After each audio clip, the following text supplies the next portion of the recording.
찬송가 380장입니다.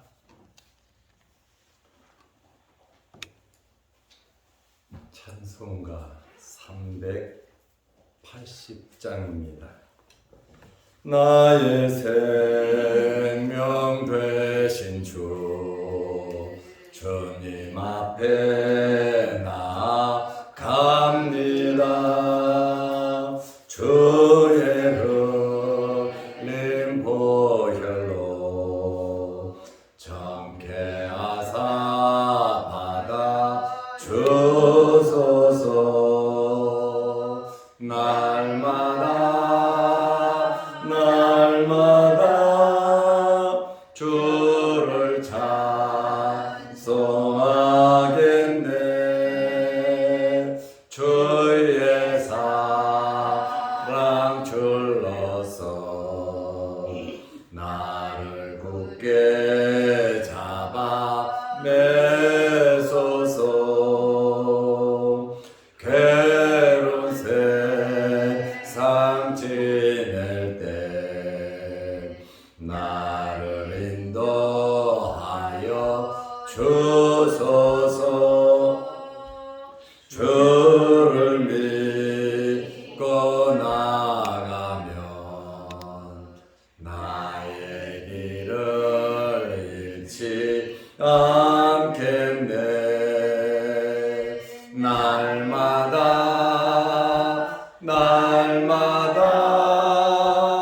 주를 찬송하겠네. 주의 사랑 줄로서 나를 굳게 잡아 매소서. 세상 살아갈 때에 주를 더욱 사랑합니다. 밝고 빛난 천국에 나의 영혼 들어가겠네. 날마다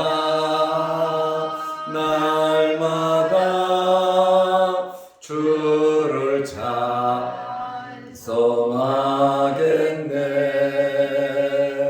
주의 사랑 줄로서 나를 굳게 잡아 매소서.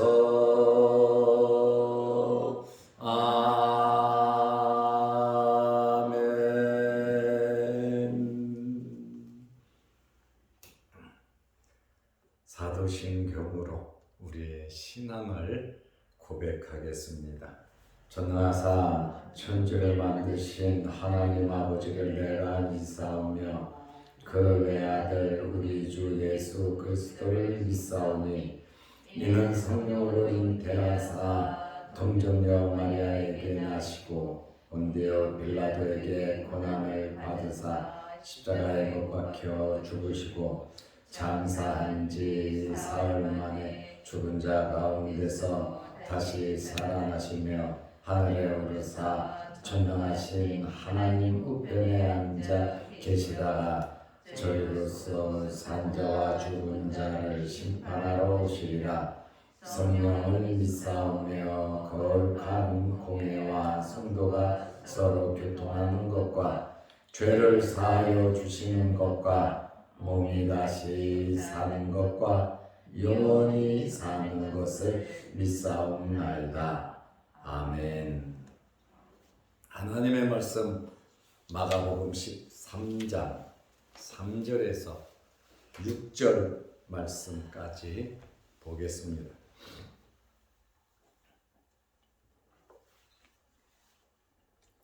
예수께서 감람산에서 성전을 마주 대하여 앉으셨을 때에 베드로와 야고보와 요한과 안드레가 조용히 묻되 우리에게 이르소서 어느 때에 이런 일이 있겠사오며 이 모든 일이 이루어지려 할 때에 무슨 징조가 있사오리이까? 예수께서 이르시되 너희가 사람의 미혹을 받지 않도록 주의하라. 많은 사람이 내 이름으로 와서 이르되 내가 그라하여 많은 사람을 미혹하리라. 아멘. 6절 말씀까지 보았습니다. 어제는 예수님께서 충격적인 말씀을 하셨습니다. 성전이 파괴될 것을 말씀하셨습니다. 성전이 파괴될 것을 말씀하시고 예수님께서 성전을 통하여 감람산으로 올라가셨습니다. 오후 시간이죠.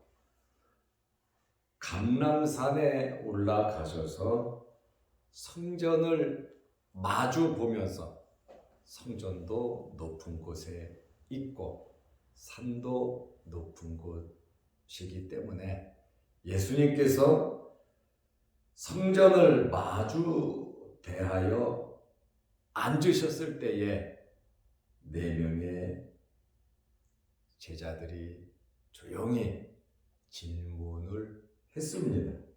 3절 말씀에 보면 예수께서 감람산에서 성전을 마주 대하여 앉으셨을 때에 많은 교훈을 하고 성전 밖으로 나오셨잖아요.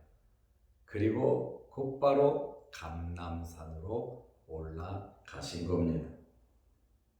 베드로와 야고보와 요한과 안드레가 조용히 묻되, 지금 제자들은 성전 파괴에 대한 말씀을 들었기 때문에 굉장히 충격을 받은 상태에 있습니다.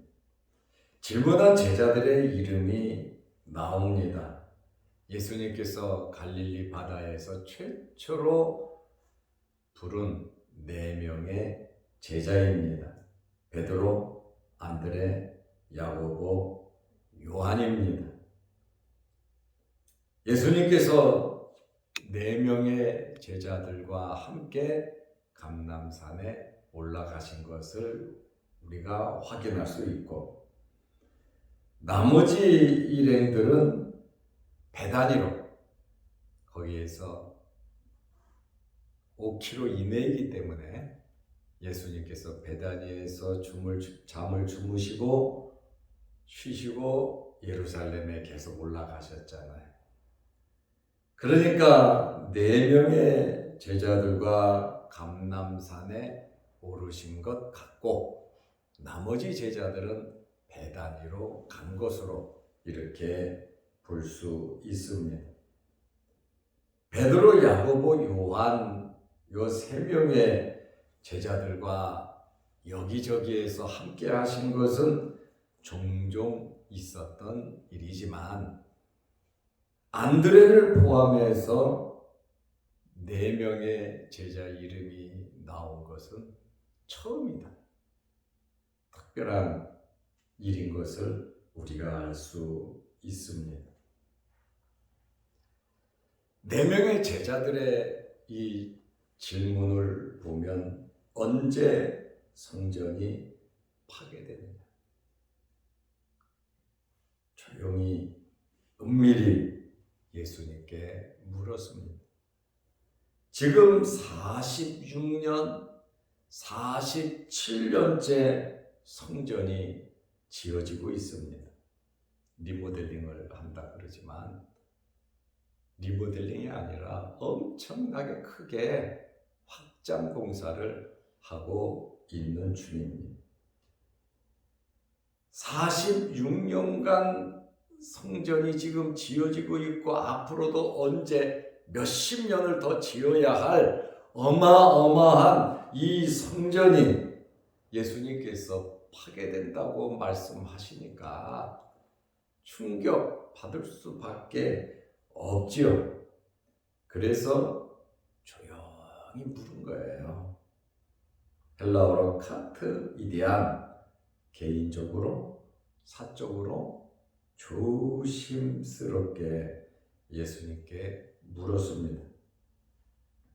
이러한 이 조용히 물었다고 하는 이 질문은 특별한 일이 있을 때, 중요한 일이거나 어려운 문제가 있을 때 조용히 묻는 거예요. 이 성전이 파괴된다라고 하는 이것은요, 굉장히 심각한 문제거든요. 대놓고 성전이 파괴된다, 이런 말을 하면 성전 모독죄라 돌에 맞아 죽습니다. 그런데 예수님께서 스스럼없이 지금 지어지고 있는 성전을 가리켜서 파괴될 것을 말씀하시니까 이거 어디 대놓고 말할 수도 없는 어마어마한 사건이죠. 엄청난 사건이에요. 성전 모독죄는 죄 중에서도 굉장히 큰, 이스라엘에서는 굉장히 큰 죄로 돌에 맞아 죽는 사형에 해당되는 말입니다. 성경을 이렇게 보다 보면 성전을 모독하는 것 같은 말을 선지자들이 많이 했어요. 성전에서 엉뚱한 일을 하니까 예수님은 강도의 소굴을 만들었다고 말씀하셨잖아요. 내 집은 만민이 기도하는 집이다. 그러나 너희는 강도의 소굴, 성전이 강도의 소굴이 되었다. 이것도 성전 모독죄에 해당하고, 이 성전을 헐어버려라. 내가 다시 3일 만에 짓겠다. 성전을 헐어버리라고 하는 이 말도 사실은 성전에 대한 모독죄에 해당하겠죠. 갖다 붙이면 그렇게 되는 겁니다. 특별히 구약의 예레미야 선지자는 타락한 백성들과 종교 지도자들이 성전에서 예배를 드리러 갈 때에 예레미야 7장 2절에서 4절 말씀을 보면 여기가 여호와의 성전이라는 거짓말을 믿지 말라. 솔로몬 성전이잖아요. 솔로몬 성전에 하나님께 제사 지내러, 하나님께 예배 드리러 가는데 예레미야 선지자가 성전에 예배 드리러 가는 그 백성들에게 여기가 여호와의 성전이라는 거짓말을 믿지 말라. 솔로몬의 성전이 하나님의 성전 맞잖아요. 그런데 여기가 여호와의 성전이라는 거짓말을 믿지 말라. 여기는 성전이 아니라는 거예요. 하나님의 성전이라고 말할 수가 없다는 거예요. 예레미야의 전직이 무엇입니까? 예레미야는 무엇을 하다가 부름을 받았습니까? 예레미야는 제사장입니다. 하나님 앞에 제사 지내는 제사장이 제사를 지내러 오는 하나님의 백성들에게 여기가 하나님의 성전이라고 하는 그 거짓말을 믿지 말라. 이것은 성전 모독죄에 해당하지요.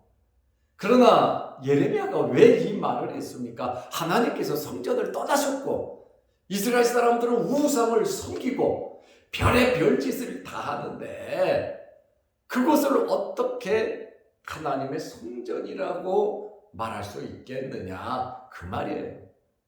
예레미야가 틀린 말 한 것은 아니거든요. 그러니까 예레미야 26장 6절에서 8절을 말씀을 보면 사람들이 뭐라고 말합니까? 죽어야 할 놈은 예레미야다 이거예요.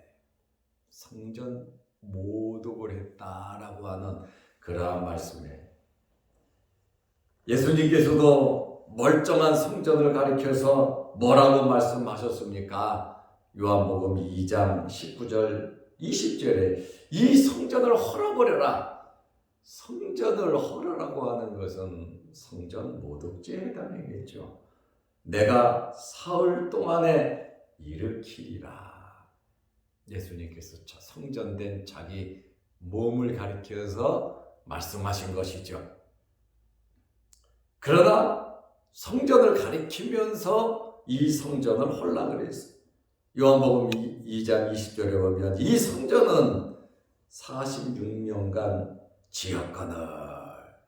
예수님께서 말씀하신 그 당시에 46년째 짓고 있다. 이렇게 정확한 연도도 나오기도 합니다. 그런데 내가 3일 동안 일으키겠다고 성전을 헐라 부수라고 하는 것은 사실은 성전 모독죄에 해당하는 말이죠. 그 사람들이 하나님의 성전을 헐으라니까. 그리고 우리가 잘 아는 스데반 집사가 설교를 하면서 사도행전 7장 47절 48절에 보면 솔로몬이 이 성전을 지었지만 여호와 하나님은 손으로 지은 이 성전에 계시지가 않는다. 성경 말씀을 인용해서 어떻게 보면 하나님께서 이 성전에 계시지 않는다. 지금 그 성전, 헤롯이 공사하고 있는 그 성전, 솔로몬 때부터 지은 그 성전에 여호와께서 계시지 않는다. 결국 스데반 집사는 돌에 맞아 죽었습니다. 이러한 이 성전을 모독한다라고 하는 것은 왜 이런 말씀을 하셨는가? 말라기는 성전 문 닫아버리면 좋겠다 그랬잖아요. 이 성전을 가볍게 봐서 그러는 것이 아니에요. 하나님의 성전을 어떻게 가볍게 볼 수가 있겠습니까? 예수님 자신도, 스데반도, 예레미야도 하나님의 성전을 가볍게 본 것이 아니란 말이죠. 하나님의 영이 떠난 그곳은 더 이상 성전으로 볼 수가 없다라고 하는 그러한 말씀이죠. 네 명의 제자는 어느 때 이런 일이 있겠으며 징조가 무엇이냐? 성전이 파괴되고 정말 마지막 때인데 그러면 어떤 징조가 있냐? 이것을 지금 물어보고 있는 겁니다. 마가복음 13장 4절입니다. 성전 파멸의 때가 언제인가? 종말이 일어날 때의 징조가 무엇인가? 이러한 제자들의 질문에 대해서 예수님께서 회피하시지 않으시고 말꼬리를 흐리지 아니하시고 성전을 바라보면서 예수님께서 종말의 징조에 대해서 말씀을 하셨습니다.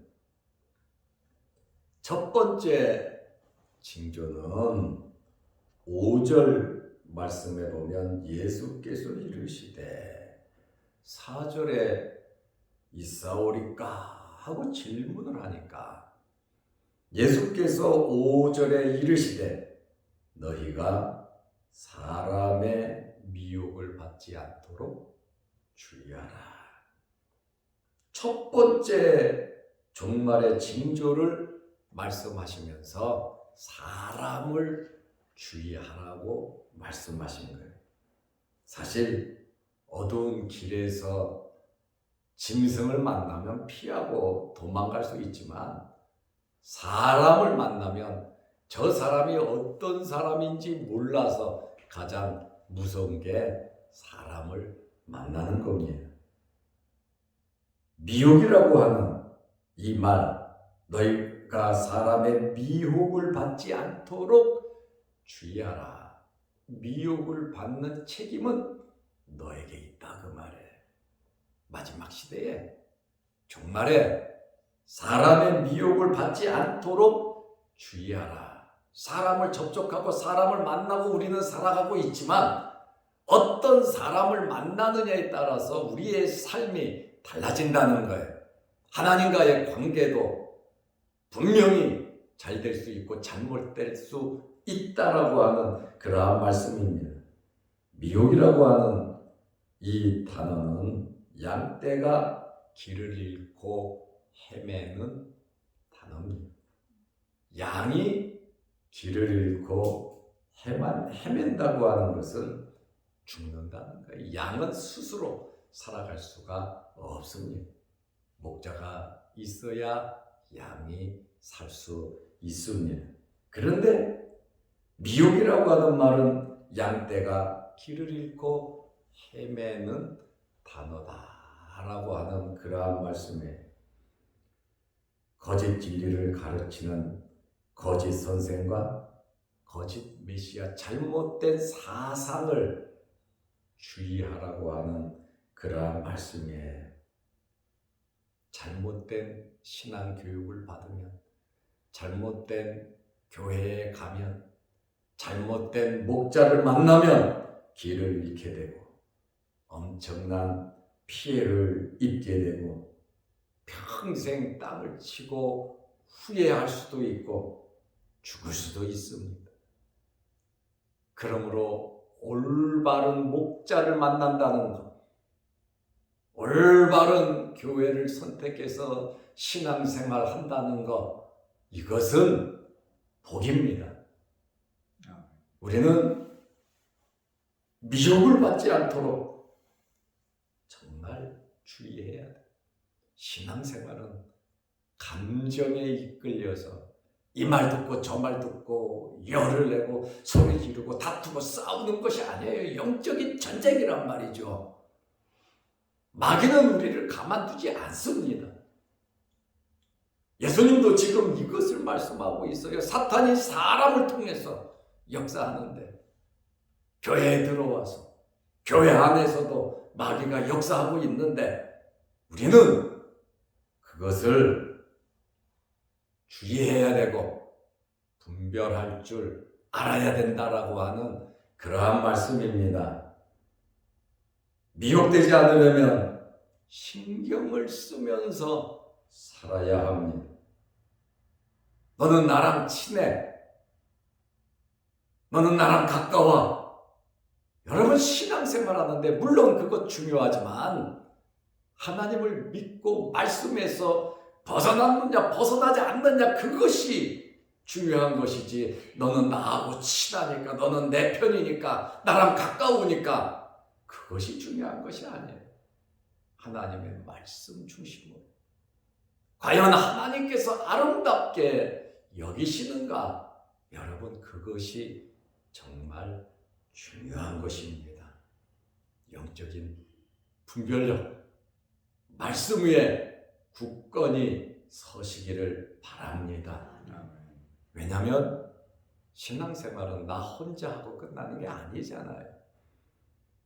내 자식들, 내 자손들까지 이어져 가면서 하나님을 섬기는 것이기 때문에 내가 잘못된 길로 들어가면 내 주변 사람들도 영향력이 미쳐서 잘못된 길로 갈 수도 있어요. 죽을 수도 있어요. 그러니까 말씀 위에 바로 서서 우리는 주님의 말씀, 지금 첫 번째로 주님께서 말씀하잖아요. 아마 제자들은 성전이 이렇게 돼서 파괴될 거다, 그 소리를 듣고 싶었을 겁니다. 그러나 주님의 첫 번째 말씀은 사람의 미혹을 받지 않도록 주의하라. 신앙생활은 마음과 뜻과 정성, 우리의 마음으로 영으로 하는 것이지 사람의 감정으로 하는 것이 아니다. 그러므로 저와 여러분들은 말씀 위에 굳건히 서고 영적인 분별력을 가져야 되는데, 오늘 이 말씀을 보면 미혹을 받는 것은 전적으로 본인의 책임이다. 하나님 나라에서 상급을 받든 못 받든 그것은 내 행위에 따라서 결정되는 것이지 다른 사람의 행위가 중요한 것은 아니다라고 하는 것이죠. 미혹하는 자들이 누구냐? 예수님께서 말씀하십니다. 6절 말씀에 보면 많은 사람이 미혹을 받지 않도록 주의하라고 하시고 또 많은 사람이 적은 숫자는 아니라는 거예요. 많은 사람이 내 이름으로 와서 이르되 내가 그라하여 많은 사람을 미혹하리라. 예수님의 이름으로 왔다? 예수님과 같은 능력과 권능을 행하고 말도 잘하고 이런저런 미끈한 이러한 속임수에 속아 넘어가지 말라는 것입니다. 오직 예수님께만 있는 권위와 주권과 능력을 자기가 가지고 있는 것처럼 주장하는 거짓 그리스도가 등장한다는 거예요. 고린도후서 11장 14절에 보면 마귀도 광명한 천사로 가장한다. 마귀가 빛을 비추는 천사처럼 가장해서 나타날 것을 말하고 있습니다. 고린도후서 11장 15절에 보면 사탄의 일꾼도 의의 일꾼으로 가장한다. 이렇게 말을 하고 있어요. 예수님의 이름으로 성경을 가지고 찬송하면서 십자가를 앞에 놓고 별의 별일 다 하는데 우리가 이것을 제대로 분별하지 못한다면 미혹을 받는 것이죠. 보통 능력으로 그리스도라고 말하지 않습니다. 그리고 마귀들은요, 죽고 살기로 덤비기 때문에 우리의 약점들을 이용해서 우리를 미혹한다는 것을 우리는 알아야 합니다. 다른 모든 것을 떠나서 천국 백성으로서 우리가 천국에 갈 사람들로서 하나님께 누가 되지 않도록 우리는 분별력을 가지고 살아야 합니다. 오늘 이 말씀 예수님께서 4명의 제자가 성전 파멸의 때가 언제입니까? 종말에 일어날 때의 징조가 무엇입니까? 이렇게 물어볼 때의 첫 번째 징조가 사람의 미혹을 받지 않도록 주의하라고 말씀하셨습니다. 불신하라는 것이 아니에요. 올바른 분별력을 가지고 영적인 성숙함을 가지고 말씀 붙잡고 주님과 함께 살아가는 저와 여러분들이 되시기를 바랍니다. 기도하겠습니다. 하나님 아버지, 오늘 이 아침 이 새벽에도 우리를 일깨우시고 아버지의 전으로 불러주셔서 감사합니다. 마귀 사탄들이 자기들의 때가 얼마 남지 않은 것을 알고 굶주린 사자처럼 하나님의 택한 백성이라 할지라도 미혹한다고 넘어뜨린다고 말씀하고 있습니다. 근신하여 깨어 기도하라고 말씀하신 주님의 말씀을 우리 마음비에 새기고 오늘 우리에게 주신 이 말씀 종말의 말세에 사람의 미혹을 받지 않도록 주의하라는 이 말씀을 마음비에 새기고 말씀으로 무장한 영적으로 성숙하고 분별력 있는 우리의 삶이 되게 하옵소서. 오늘도 이 새벽에 주의 전에 나와 머리 숙여 기도합니다. 우리의 여러 가지 기도 제목들을 하나님께서 들어주시고 응답하여 주옵소서. 또한 영상 유튜브를 보면서 함께 말씀으로 은혜 나누는 성도들의 가정과 생업 위에도 하나님께서 복을 내리시고 영적인 분별력으로 하나님을 잘 섬기는 귀한 백성들이 다 되게 하여 주옵소서. 오늘 하루도 주 안에서 승리하는 우리가 만나는 모든 사람들에게 예수 그리스도의 사랑을 나누어주는 복된 하루 되게 하옵소서. 예수님의 이름으로 기도드리옵나이다. 아멘. 하늘에 계신 우리 아버지여, 이름이 거룩히 여김을 받으시오며 나라의 마옵시며 뜻이 하늘에서 이룬 것 같이 땅에서도 이루어지이다. 오늘날 우리에게 일용할 양식을 주옵시고 우리가 우리에게 죄지은 자를 사하여 준 것 같이 우리 죄를 사하여 주옵시고 우리를 시험에 들게 하지 마옵시고 다만 악에서 구하옵소서. 대개 나라와 권세와 영광의 아버지께 영원히 있사옵나이다. 아멘. 자유롭게 기도하시기 바랍니다.